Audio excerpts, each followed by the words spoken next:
Hello students, मैं are के तिवारी। स्वागत है आप सभी का हमारे ऑनलाइन प्लेटफॉर्म पर। जैसा कि आप सभी को पता है कि इस समय हम लोग नीट के क्वेश्चंस को कर रहे हैं, एमसीक्यूज को कर रहे हैं, जो हर लेवल पर आपको फ़ायदा करेंगे, हर लेवल पर आपको उसका फ़ायदा मिलेगा। नीट हो, जेई हो, टीजीटी, पीजीटी, एनबीएस, केवीएस की तैयारी करने वाले सभी स्टूडेंट्स इस वीडियो को देख करके इसका लाभ ले सकते हैं। इसलिए आप ज़्यादा से ज़्यादा अपने दोस्तों को शेयर कर दीजिए, ठीक है। चैनल को सब्सक्राइब नहीं किया है तो सब्सक्राइब कर लीजिए, वीडियो को लाइक कर दीजिए। तो देखिए, आज का जो हमारा क्वेश्चन है वो पहला क्वेश्चन है, the structure of beryllium chloride in solid and vapour phase are. In solid and vapour phase, ठीक है। जो बेरियम क्लोराइड होता है BeCl2, barium chloride means BeCl2 का जो स्ट्रक्चर है वो सॉलिड स्टेट में कैसा होता है एंड वेपर फेज में कैसा होता है। Structure of beryllium chloride in solid state and vapour phase are, तो ऑप्शन 4 आपको दिए गए हैं। Chain in both chain and dimer respectively, linear in both dimer and linear respectively. तो ध्यान दीजिए, BeCl2 एक इलेक्ट्रॉन डिफिशिएंट कंपाउंड है, यानी जिसमें इसका ऑक्टेट कंप्लीट नहीं होता है, इलेक्ट्रॉन डिफिशिएंट कंपाउंड है। दैट मीन्स देखिए, यहाँ पर क्लोरीन है और ये बेरिलियम है, ये क्लोरीन है, ठीक है। क्लोरीन के आउटर मोस्ट ऑर्बिटल में कितना इलेक्ट्रॉन होता है? 2 इलेक्ट्रॉन होता है, जिसमें से एक यहाँ पर आ गया, एक यहाँ पर आ गया। ये क्लोरीन का इलेक्ट्रॉन है, इस तरह से बॉन्ड का फॉर्मेशन हुआ है। तो इसका जो बैलेंस शेल है, इसमें 2 + 2 कितना 4 इलेक्ट्रॉन्स हैं, ठीक है। इसलिए इसका ऑक्टेट कंप्लीट नहीं है। दैट मीन्स ये इलेक्ट्रॉन डिफिशिएंट कंपाउंड है। अब क्या होता है कि वेपर फेज में और सॉलिड स्टेट में ये किस रूप में रहता है, इसको देखा जाए। वेपर फेज में अगर हम बात करें तो ये डाइमर के रूप में रहता है, इस तरह का इसका स्ट्रक्चर होता है। ये बेरिलियम क्लोराइड हो गया, BeCl2 हो गया ना। अगला जो बेरिलियम क्लोराइड है वो इस तरह से होता है, ठीक है ना। अगले बेरिलियम क्लोराइड का इस तरह से होता है। अब ये क्या करता है, ये अपना एक लोन पेयर इसको डोनेट कर देता है, ये अपना लोन पेयर इसको डोनेट कर देता है। यहाँ पर ध्यान देंगे, ये वाला क्लोरीन जो है इसको अपना लोन पेयर डोनेट कर रहा है, ये वाला क्लोरीन इसको अपना लोन पेयर डोनेट कर रहा है। इस प्रकार से 2 मॉलिक्यूल आपस में डाइमराइज हो जाते हैं, अर्थात आपस में जुड़ जाते हैं। 2 अणु आपस में जुड़ करके 2 मॉलिक्यूल्स आपस में जुड़ जाते हैं, इस प्रकार से कोऑर्डिनेट बॉन्ड के द्वारा, और इस प्रकार से क्या बनाते हैं, डाइमर का फॉर्मेशन करते हैं। तो डाइमर, और ये किस स्टेट में है? In vapour phase, vapour phase. तो वेपर फेज में ये डाइमर के रूप में होता है। BeCl2 बहुत इंपॉर्टेंट क्वेश्चन है, बहुत ही ज़्यादा इंपॉर्टेंट क्वेश्चन है। इसे नीट 2021 में पूछा गया है। तो BeCl2 डाइमर के रूप में होता है वेपर फेज में, और अगर हम इसको सॉलिड स्टेट में जब ये आता है, वेपर से सॉलिड स्टेट में आता है, तो ये पॉलीमराइजेशन के द्वारा पॉलीमर बना लेता है। अर्थात दैट मीन्स यहाँ पर क्या होता है कि जो वेपर फेज है उसमें इसके 2 मॉलिक्यूल्स ही आपस में जुड़ते हैं, लेकिन जब ये सॉलिड स्टेट में आता है तो ये इस प्रकार का पॉलीमर बनाता है, यानी बहुत सारे, दैट मीन्स बहुत सारे मॉलिक्यूल्स आपस में जुड़ जाते हैं। जैसे कि देखा जाए, यहाँ पर ये बेरिलियम क्लोराइड है, या फिर इसको इधर इस तरह से छोड़ दीजिए, इस प्रकार से। तो ये क्लोरीन बेरिलियम क्लोराइड है, ये एक मॉलिक्यूल ये है, ठीक है। इसको यहाँ पर छोड़ दीजिए। अभी बेरिलियम क्लोराइड केवल इतना ही लिखिए, बेरिलियम क्लोराइड, और ये बेरिलियम क्लोराइड है। अगला मॉलिक्यूल फिर है बेरिलियम क्लोराइड का। इस प्रकार से बहुत सारे मॉलिक्यूल्स आपस में जुड़ जाते हैं, और ये यहाँ पर इस तरह से ये जुड़ जाता है, ठीक है ना। इस प्रकार से ये यहाँ पर बॉन्ड फॉर्मेशन कर लेता है, इस तरह से। और ये आगे जाने वाले बेरिलियम से जुड़ जाएगा, फिर ये आगे, इस प्रकार से ये इस तरह से पॉलीमराइजेशन कर लेता है, पॉलीमर बना लेता है। तो ये कंडीशन किस स्टेट में होती है? ये वेपर फेज में था डाइमर, लेकिन ये पॉलीमर बना लेता है, यानी इसे हम चैन भी कह सकते हैं, पूरी चैन बन जाती है। BeCl2 मॉलिक्यूल्स की बहुत एक लंबी सी चैन बन जाती है, या हम इसको पॉलीमर भी कह सकते हैं, पॉलीमर। ठीक है, चैन या पॉलीमर इन सॉलिड स्टेट, सॉलिड स्टेट। तो सॉलिड स्टेट में ये चैन अर्थात पॉलीमर के रूप में मिलता है। ठीक है, तो इस प्रकार से हमारे पास यहाँ पर 4 ऑप्शंस हैं। ऑप्शंस को देखा जाए, पहले हमने BeCl2 के बारे में पूरा स्टडी कर लिया, जिसमें ये वेपर फेज में, ये जो वेपर फेज है इसमें डाइमराइज हो जाता है, डाइमर के रूप में होता है, और सॉलिड स्टेट में चैन अर्थात पॉलीमर के रूप में ये प्रेजेंट होता है। तो यहाँ पर देखिए चैन इन बोथ, तो ऐसा नहीं है, ये ऑप्शन हमारा गलत हो गया। ठीक है, चैन एंड डाइमर रेस्पेक्टिवली। तो थोड़ा सा ध्यान दीजिए, उन्होंने क्या पूछा है, solid state and vapour phase respectively. तो सॉलिड स्टेट में कैसा है, सॉलिड स्टेट में ये चैन के रूप में है, तो सॉलिड स्टेट में चैन के रूप में है, ठीक है ना। और वेपर फेज में ये किस रूप में है, डाइमर के रूप में है, अर्थात यही वाला ऑप्शन हमारा सही है, ये करेक्ट आंसर है। लाइनियर इन बोथ, तो ये भी गलत है। ठीक है, डाइमर एंड अलाइनियर इन बोथ, ठीक है, ये भी गलत है। अंडरस्टैंड। तो हमारा कौन सा ऑप्शन सही है, ये वाला ऑप्शन हमारा बिल्कुल करेक्ट ऑप्शन है। ठीक है, तो देखिए हम यहाँ पर जो आपको MCQs करवा रहे हैं, उन MCQs में हम इस बात का ये नहीं कि देखा और आपको ऐसे ओरली बता दिया और टिक लगवा दिया। भले ही हमारे लेक्चर में क्वेश्चन आपको कम मिलेंगे, लेकिन पूरा एक्सप्लेन करके हम आपको बता रहे हैं। ठीक है, तो बढ़ते हैं अगले क्वेश्चन पर। ये क्वेश्चन आपको अच्छे समझ में आ गया होगा, जिसका आंसर क्या है, चैन एंड डाइमर रेस्पेक्टिवली। ठीक है, और ये बहुत ही अच्छा क्वेश्चन था। अगले क्वेश्चन की बात करते हैं, ध्यान दीजिए। नेक्स्ट क्वेश्चन देखा जाए, among the following alkaline earth metal, among the following alkaline earth metal, क्षारीय मृदा धातु, हैलाइड, क्षारीय मृदा धातुओं के जो हैलाइड हैं, एल्केलाइन अर्थ मेटल्स। तो among the following alkaline earth metal halide, one which is covalent, इनमें से कौन सा कोवैलेंट है, and soluble in organic solvent. जो कोवैलेंट कंपाउंड होते हैं वो ऑर्गेनिक सॉल्वेंट में सॉल्युबल होते हैं। ठीक है, तो देखा जाए यहाँ पर क्या है कि जैसा कि हम लोग अभी अभी पढ़े हैं कि जो BeCl2 होता है इलेक्ट्रॉन डिफिशिएंट कंपाउंड होता है। ठीक है, तो BeCl2 जो बेरिलियम है, इसका जो है स्मॉल साइज, बेरिलियम के स्मॉल साइज की वजह से एबनॉर्मल बिहेवियर शो करता है, जिस कारण इसमें कोवैलेंट कैरेक्टर होता है। तो अगर आप इसके स्ट्रक्चर की बात करेंगे तो इसका जो स्ट्रक्चर है वो आपको इस तरह से मिलेगा। अभी हम लोगों ने इस पर चर्चा भी किया था। तो इस तरह से ये क्लोरीन, ये यहाँ पर कोवैलेंट बॉन्ड का फॉर्मेशन करता है। ठीक है, और इलेक्ट्रॉन डिफिशिएंट कंपाउंड है।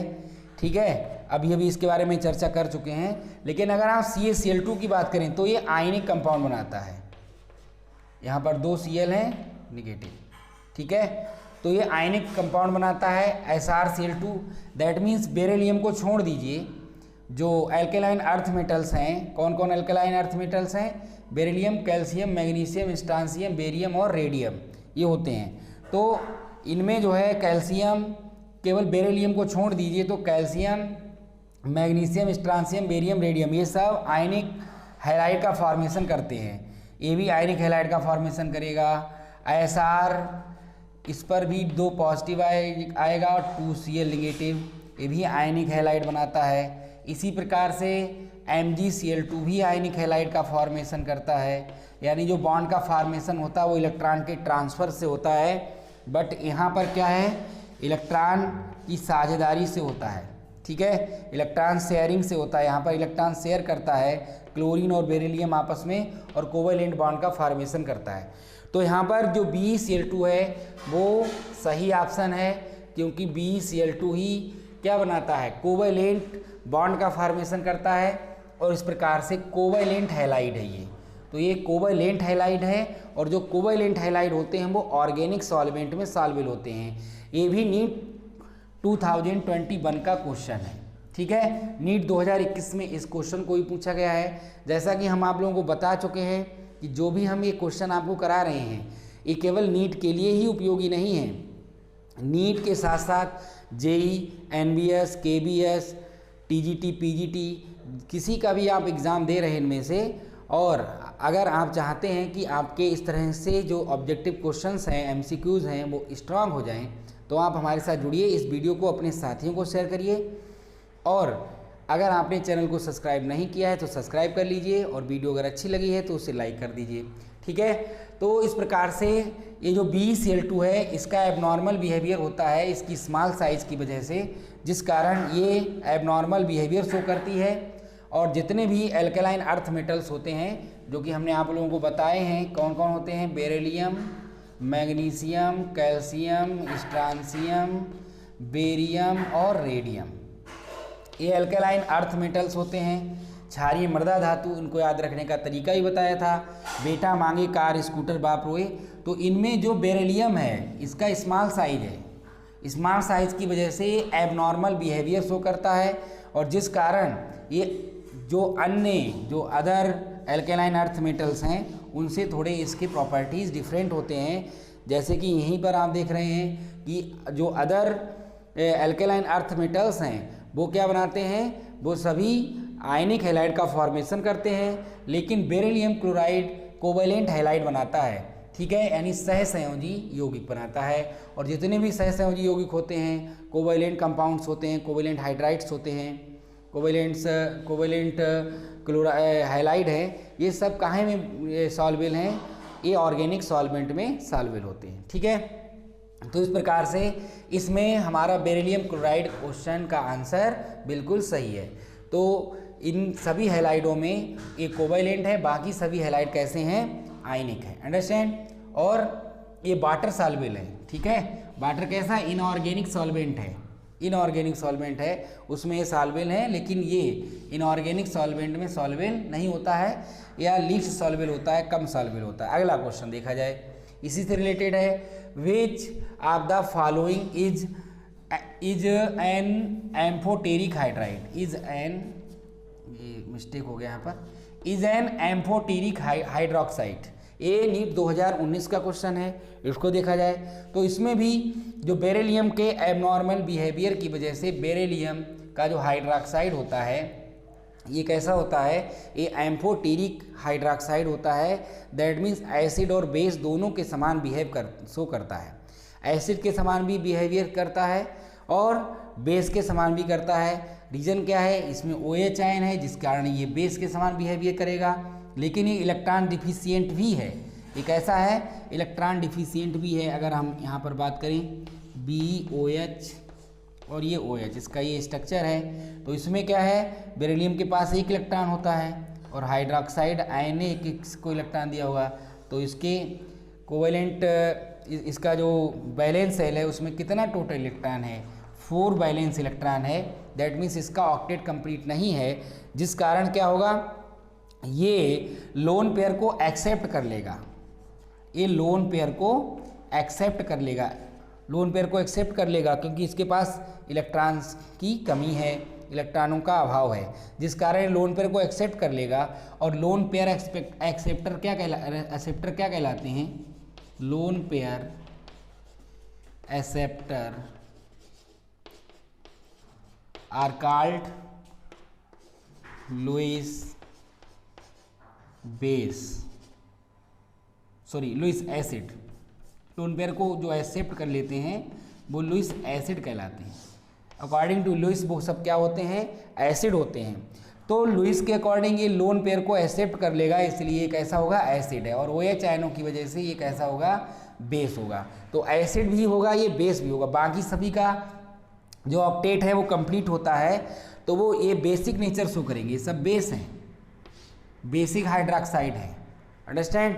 ये सभी बेसिक हाइड्रोक्साइड्स हैं और बेस के समान बिहेवियर शो करते हैं। लेकिन क्यों करते हैं, क्योंकि इनके पास OH आयन है, जिस कारण ये बेस के समान बिहेवियर करेंगे, लेकिन इनका जो ऑक्टेट है वो कंप्लीट है, इसलिए ये लोन पेयर को एक्सेप्ट नहीं करेंगे, अर्थात लुईस एसिड के समान बिहेवियर नहीं करेंगे। लेकिन इसमें इलेक्ट्रॉन की कमी होने के कारण ये इलेक्ट्रॉन डिफिशियंट कंपाउंड है, जिस कारण ये इलेक्ट्रॉन्स को क्या कर लेगा, गेन कर लेगा, एक्सेप्ट कर लेगा, और इलेक्ट्रॉन को जब एक्सेप्ट कर लेगा तो लोन पेयर एक्सेप्टर क्या कहलाते हैं, लुईस एसिड। तो एसिड और बेस दोनों के समान ये बिहेवियर शो करेगा, जिस कारण BOH का होल ट्वाइस कैसा होगा, एम्फोटेरिक होगा, अर्थात उभयधर्मी। हिंदी में इसको हम क्या कहते हैं, उभयधर्मी कहते हैं, उभयधर्मी हाइड्रोक्साइड होगा, एम्फोटेरिक हाइड्रोक्साइड। अंडरस्टैंड। अगले क्वेश्चन पर बढ़ते हैं। अगला क्वेश्चन क्या है, देखिए अगला क्वेश्चन में पूछा जा रहा है which one of the compound is a peroxide. इनमें से कौन सा कंपाउंड पेरोक्साइड है, इनमें से कौन सा कंपाउंड कैसा है, पेरोक्साइड है। तो इसकी अगर हम बात करें, ये सुपर ऑक्साइड है, ठीक है ना, ये सुपर ऑक्साइड है, ये कैसा है, सुपर ऑक्साइड है। कैसे सुपर ऑक्साइड है, K पर 1 प्लस होता है तो पूरे O2 पर 2 माइनस होगा, वो सॉरी 1 माइनस होगा, और 1 माइनस होगा तो एक ऑक्सीजन पर कितना होगा, अगर हम एक ऑक्सीजन की बात करें तो उस पर -1/2 होगा। और जिनमें ऑक्सीजन की ऑक्सीडेशन नंबर -1/2 होती है वो क्या होते हैं, वो सुपर ऑक्साइड कहलाते हैं। वो क्या कहलाते हैं, सुपर ऑक्साइड कहलाते हैं। यहाँ पर बेरियम है, बेरियम पर +2 होता है तो इस पर क्या होगा, -2 होगा, यानी एक ऑक्सीजन पर यहाँ पर क्या होगा, -1 होगा। 2 पर -2 है ना, तो एक ऑक्सीजन पर -1 होगा। और जिनमें ऑक्सीजन पर की ऑक्सीकरण संख्या ऑक्सीडेशन नंबर -1 होती है उनको हम क्या कहते हैं, पेरोक्साइड कहते हैं। तो यही हमारा ऑप्शन सही होगा, यही ऑप्शन सही होगा, ऑप्शन बी बिल्कुल सही है, यही पेरोक्साइड है। अगर हम इसकी बात करें तो ये सिंपल ऑक्साइड है, यहाँ पर मैग्नीज की ऑक्सीडेशन नंबर +4 होगी, ऑक्सीजन पर -2 होता है, 2 ऑक्सीजन है तो यहाँ पर -4 हो जाएगा, ठीक है। नाइट्रोजन ऑक्सीजन पर -2 है, 2 ऑक्सीजन तो कितना हो गया, -4 हो गया, तो यहाँ पर +4 हो जाएगा, ठीक है। तो ये सब नॉर्मल ऑक्साइड हैं। ये कौन है, ये ऑक्साइड हैं, ये भी ऑक्साइड है। और ऑक्साइड क्या होते हैं, उनमें कौन से ऑक्साइड आयन क्या होता है, पेरोक्साइड आयन क्या होता है, सुपर ऑक्साइड आयन क्या होता है, ये सब जानकारी हम लोग जब लाइव क्लास किए थे ऑक्सीडेशन रिडक्शन का, तो उसमें हम पूरी बहुत ज़्यादा डिटेल में बता चुके हैं। तो जिन लोगों ने वो वीडियो नहीं देखे हैं वो लोग उस वीडियो को देख लें, तो आपको वहाँ से ये सब चीज़ें और क्लियर ज़्यादा हो जाएंगी, ठीक है। तो यहाँ पर ये कौन है, ये यहाँ पर पेरोक्साइड है, पेरोक्साइड। तो BaO2 कौन है, यहाँ पर पेरोक्साइड है, ठीक है। और ये क्वेश्चन कब पूछा गया है, नीट 2010 में पूछा गया, 2010 में इस क्वेश्चन को पूछा गया, ठीक है। तो आज की क्लास में हम लोगों ने कुल 4 क्वेश्चंस किए हैं, ठीक है। भले ही हम अपने एक वीडियो में क्वेश्चंस कम कर रहे हैं लेकिन हम उनको एक्सप्लेन भी कर रहे हैं, ठीक है। तो ऐसा नहीं कि हमने थोड़ा बहुत आपको बताया और बस टिक लगवा दिया कि इसका ये ऑप्शन सही है, इसका ये ऑप्शन सही है, इसका ये ऑप्शन सही है, कि जो भी क्वेश्चन आपको कराया जाएगा उसको एक्सप्लेन किया जाएगा, ठीक है, जिससे वो हमेशा के लिए उसके कॉन्सेप्ट क्लियर हो जाएं। अदरवाइज़ क्या होगा, हम आपको टिक लगवा देंगे कि ये वाला सही है, इसमें ये वाला सही है, और हल्का फुल्का बता दिया, तो उससे क्या होगा, उससे वो आपको रटना पड़ेगा, वो आपको याद करना पड़ेगा, ठीक है। और यहाँ पर आपको रटना मना है, ठीक है ना, किसी भी चीज़ को रटना नहीं है, अंडरस्टैंड, किसी भी चीज़ को रटना नहीं है, रटना मना है, ठीक है। तो हम चाहें तो अपनी एक वीडियो में 10-15 क्वेश्चन भी, 20 क्वेश्चन भी करवा सकते हैं, लेकिन हम क्वेश्चन ज़्यादा ना करके उनको एक्सप्लेन करने पर ज़्यादा ध्यान दे रहे हैं, जिस कारण क्वेश्चन तो भले ही कम होंगे लेकिन उनसे रिलेटेड कॉन्सेप्ट आपके क्लियर हो जाएंगे। अब जितने भी बातें मैंने आपको आज की क्लास में बताई हैं ये सब मैंने पूरा एक्सप्लेन करके बताया, इनसे रिलेटेड अगर कोई क्वेश्चन आता है तो आप वो क्वेश्चन भी कर पाएंगे, ठीक है। तो भले ही 4 क्वेश्चन हैं लेकिन इनसे रिलेटेड आप 40 और क्वेश्चन कर सकते हो, ठीक है। तो आप ये ना समझें कि क्वेश्चंस की संख्या ऑब्जेक्टिव में MCQs में कम कराई जा रही है।